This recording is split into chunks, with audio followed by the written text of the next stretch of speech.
Hello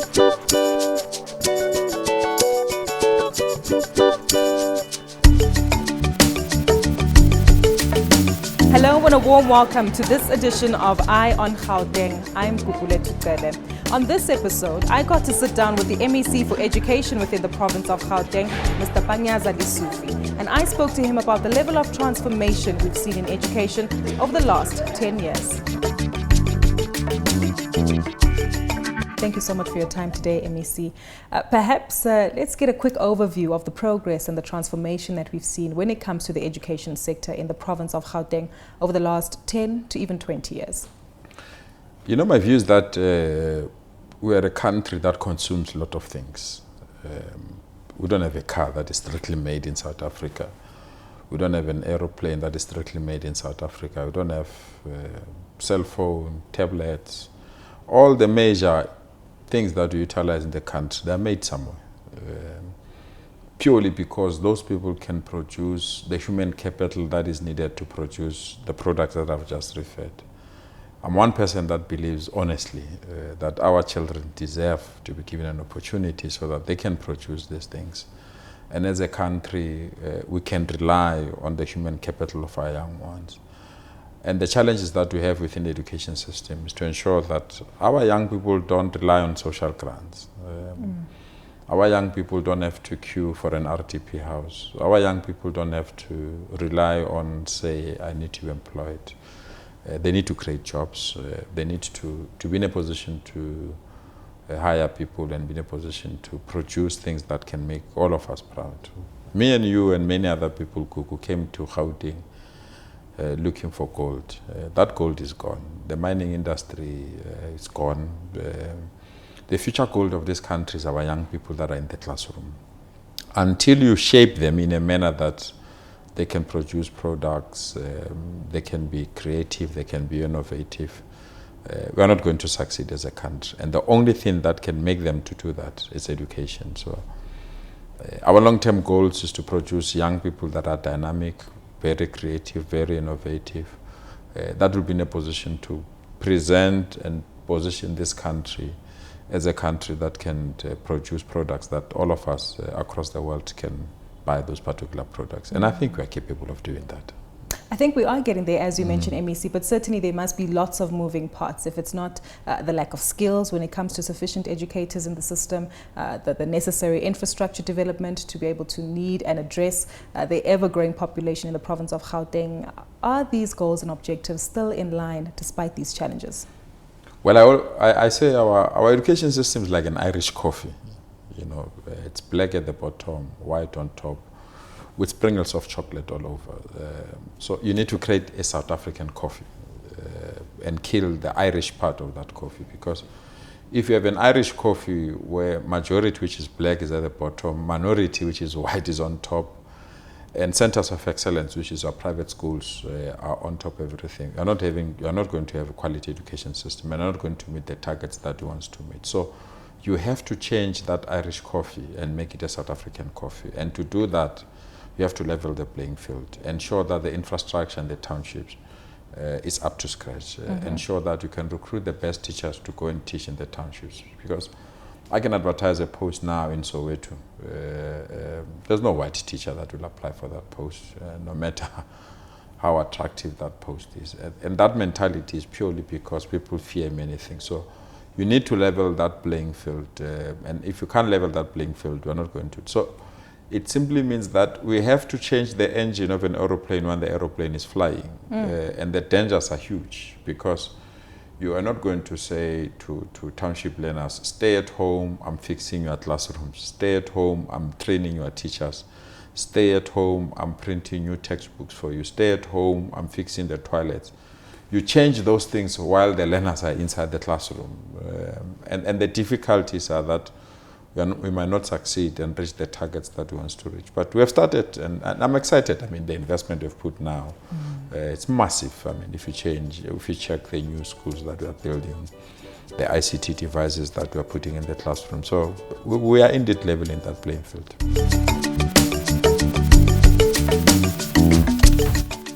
I'm able to bring up my pen or my chalk.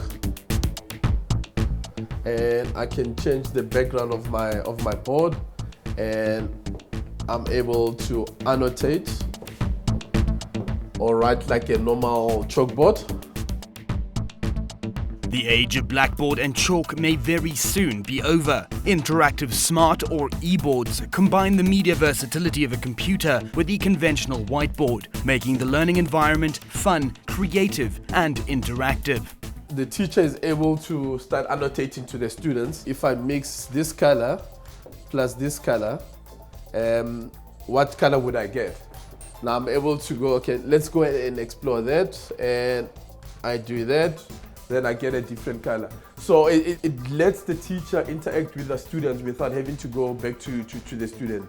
And whatever you do here, it's broadcasted to the students. So the students see exactly the same image that we have here. Smartboard solutions allow for cross-group collaboration between both educators and learners across geographical boundaries. And it can run video conferencing, access the internet, and connect to students' tablet computers all simultaneously. The touch overlay is the one that lets us be able to do the touch interactivity with the PC. And this has 100,000 lamp hours on the screen. So in a normal classroom, we should be able to run this screen for more than 5 years without any failure. The intuitive technology allows teaching staff to increase concentration, maintain discipline, and teach more flexibly in an enhanced and interactive environment. I'd like us to touch on some of that innovation and the exciting technology that comes about, because at the beginning of this academic year in 2016 at the Chief Albert Luthuli School, again you introduced technology and ICT as a new forefront. Just exactly walk us through some of the initiatives behind this ICT furore, together with the infrastructure that needs to be developed and upskilling the educators themselves to know and be able to use the tools that they'll be educating scholars with. I'm of the view that you can't use 20th century methods to teach children in the 21st century. So no more abacus? No more. I can tell you, if you want to look for a chalkboard, a chalk, a duster, I must go to a museum. You'll never find it in my schools. Because, you know, me and you went to school and our education system was something that I call imaginary. So you were imagining things. If they teach you about volcano, if you've never been in a country where there is a volcano, you'll not know what a volcano is. You'll just imagine it. So ICT allows us not to have imaginary education, but a visionary education, where in each and every classroom, for example, in the townships, grade 12s, there's no single school that still has a chalkboard. We have removed that chalkboard. We've put smart board connected. Every teacher has a laptop. Every learner has a tablet, and they're given data bundles, unlimited data bundles, so that they can in the position. On that MEC, can you put numbers to the amount of schools that actually have these facilities? It's 376 schools that we've put their resources. Out of? We're expanding, out of almost, we've got 2,200 and almost 800 of them are high schools. Our ICT is targeting high schools, so almost half now we've managed to, the grade 12s, we've managed to put this infrastructure that I'm talking about. We're expanding it to grade 11s, which is almost 8,000 new classrooms from the 1st of April this year. So to us, it means these children can compete with those children that I referred to. Because you don't have to have an education system where the learner has to write on a, the exercise book, the teacher must collect the exercise book, go and mark them in the staff room. But we put the technology that the teacher put the test there, learners answer, they get the immediate answers, they know where they're right, where they're wrong. The teacher, before he progresses, he knows whether the class is understanding the subject or the content or not. But before, the teacher will progress to the next chapter, not knowing whether they understand, because he still has to mark the question paper. So the investment to me is heartwarming, I must be honest. Every time I go to these institutions, when I leave, I can't believe that we've managed to put that in. It's got its own limitations. Criminals steal this thing. Our learners are intimidated. But I'm not going to postpone the future of our children because I'm scared of criminals. But on that note, how do you get the buy-in of community members, of the learners themselves, and even their parents? Yeah, there is. But maybe I'm wrong. I always consider myself, Kuku, to say we are not in the Vatican City where there's no crime. We're in Gauteng. So to wish that there will be a zero theft it's ambitious. We're not going to reach those goals. It's how do you put system to mitigate against those things, you know? And as I'm speaking to you now, criminals are at ease. We are soft targets because banks have strengthened their security. Households have put alarms. So the only sitting target is schools and churches. And we have to respond, but we don't have that capacity to put a security guard in front of every school. But I'm hopeful that the investment will yield dividends. Stay with us. We bring you more on our conversation with the MEC for Education in Gauteng, Panyaza Lesufi, right after this.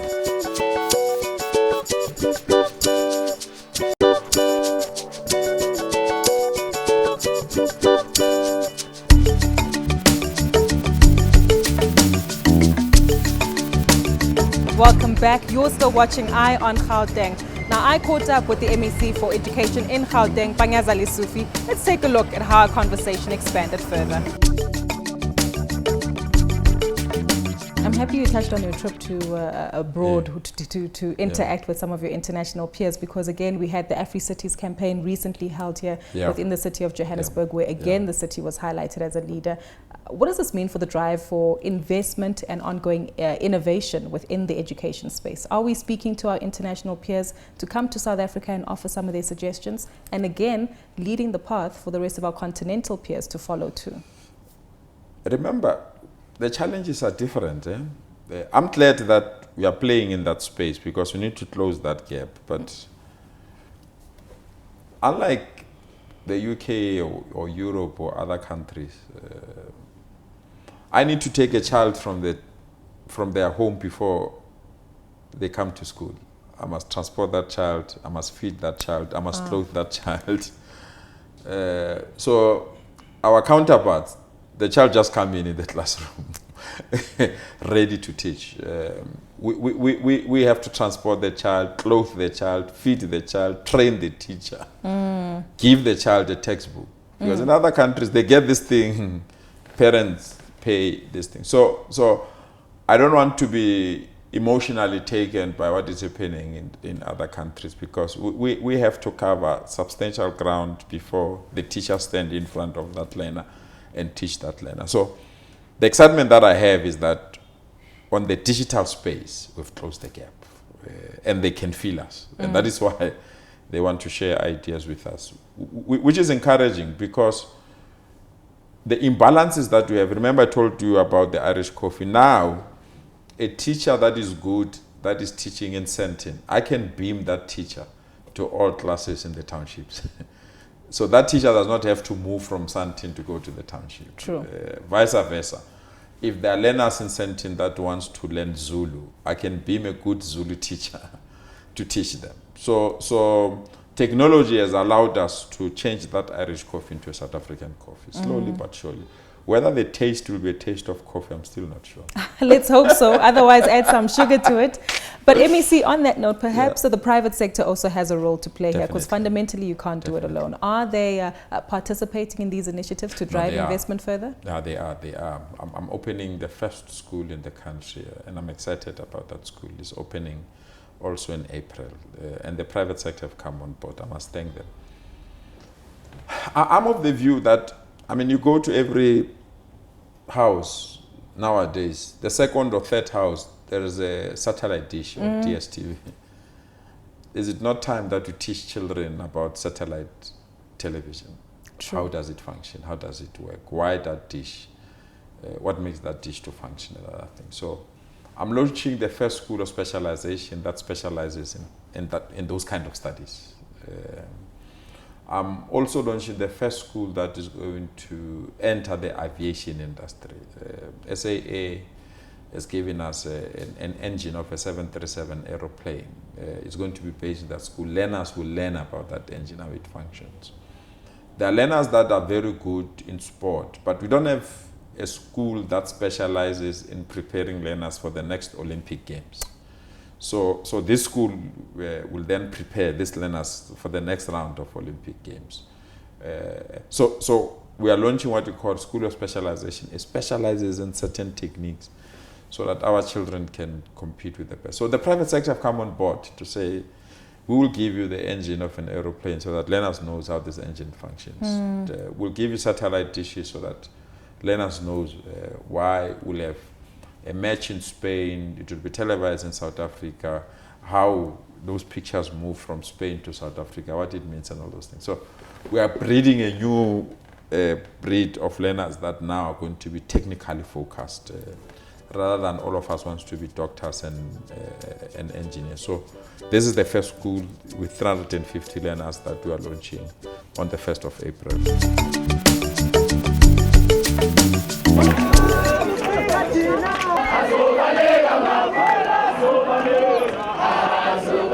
Confrontation at the gates of the Wits University medical campus earlier this year. A woman who claims to be a doctor pleads with the students, saying that she has dying patients that need to be attended to.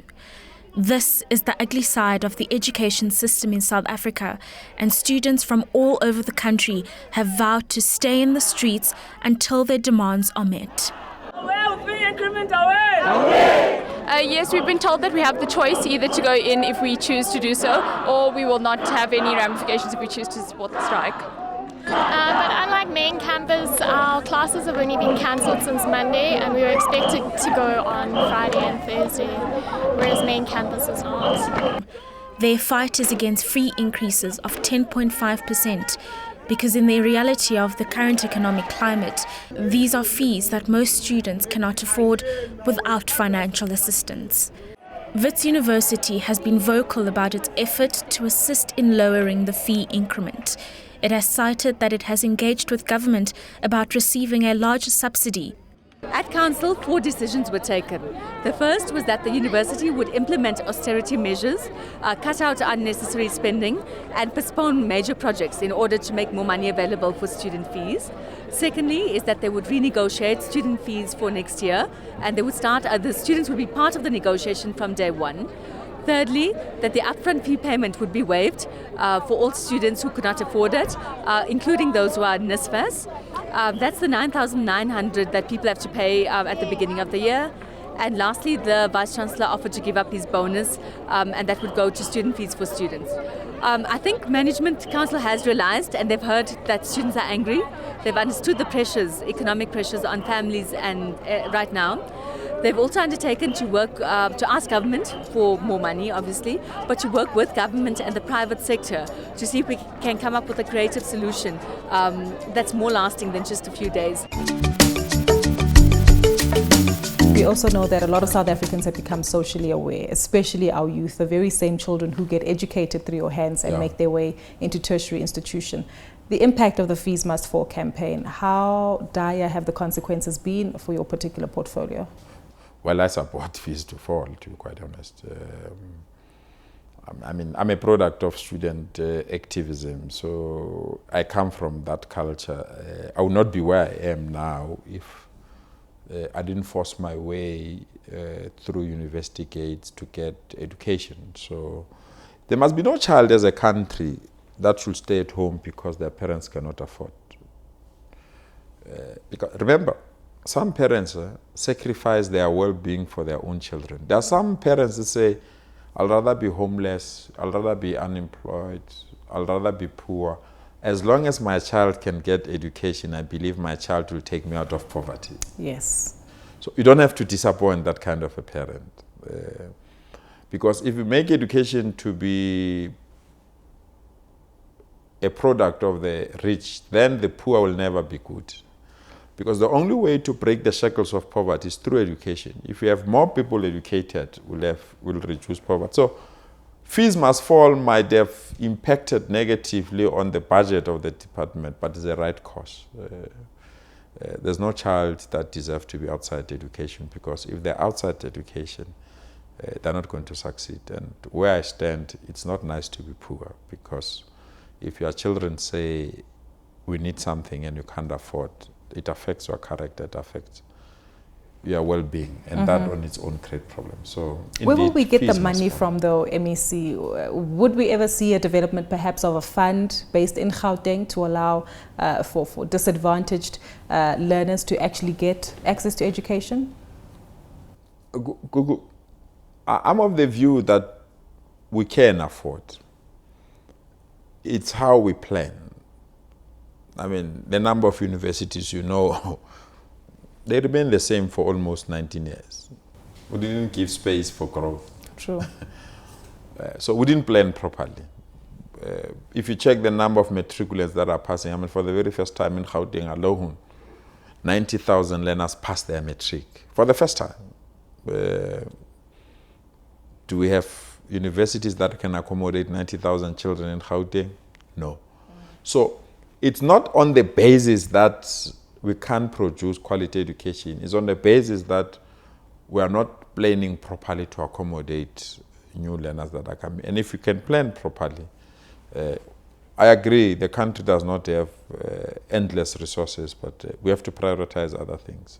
And one of the things that we need to prioritize is education. MEC, for the year of 2015 as well, I understand the Gauteng province did see an impressionable matric pass rate, just shy of 85%. But there are also about 17,000 matric students who unfortunately were not able to pass. And you've made a commitment, been very vocal about it, that each and every one of those students will be trained, reskilled, and potentially given an internship within your department. How are we going to go about ensuring that we direct the correct talents into the necessary spheres to contribute to the economy, as we've alluded to?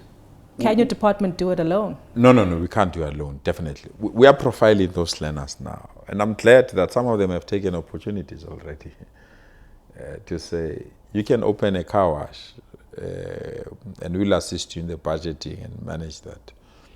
Others are taking training to say, I'd rather have a hair salon so that I can serve. So we are reskilling them in certain careers that we believe that it will assist them to take. But majority of them, you need to work on their minds. They're demoralized, they feel let down that they failed. But our team of experts are working around the clock to really resuscitate. I don't want to add those 17,000 children into the present population because in the absence of us giving them alternative skills, they'll come to your house, try to rob you, or they'll try to hijack your car, or they'll try to steal something. So we need to discourage them to take an easy option and encourage them to have a skill that will make them to survive in life. So we're working very hard with other government departments. For example, we've got local government elections that are coming. We're saying to IEC, take these young ones to be the one that show people, or queue marshals at the voting station. So we're putting some alternatives for them. I think they'll be absorbed, and we're also giving them what we call a second chance so that they can rewrite the matric if they want to proceed as well. MEC, I'd like us to paint a picture perhaps of the next 10 or 20 years when it comes to the picture of education, but understanding again that there are lots of influencing factors here. And let's pick up on skills. You've been very strict and stern on teachers and educators that need to toe the line. Are we seeing a sufficient flow of educators who are capable of doing their jobs, those who are retaining their jobs and still meeting the objectives of your department? Now, I've made a submission to the Presidential Remuneration Commission. It's a commission that is established by the President to review the salaries and incentives of teachers. Let me tell you, unless we create serious incentives for educators, we're going to struggle. There are a lot of teachers that are resigning. There are lots and lots of them. And then we've got also these new pension laws that are misunderstood by public servants. And they are resigning in large numbers so that they can cash their pension fund. So we are arguing very strongly that creating new incentives, and we are very, very clear. You can't say education is priority number one, but not prioritize the implementers of that priority. So our argument is very clear. Ensure that those that are teachers don't tax their salaries, ensure that their children can go to any university of their choice without them paying for those university fees. That will ensure that teachers remain within the profession. And if you've got good teachers, then you've got a good foundation as a country, because every profession starts from a teacher. And people will argue and say, can the country afford that? I can assure you we can. We can. We just need to be smart and ensure that we are, because in the absence of attracting the best teachers, we spend more money on training those that have no interest, and that's a lot of money. So we argue very strongly that we need to create incentives and ensure that there's a sustainability in terms of teacher employment that will propel the country to have quality education in the ultimate end. Secondly, we need to agree, and very, it's a strong view that I hold, that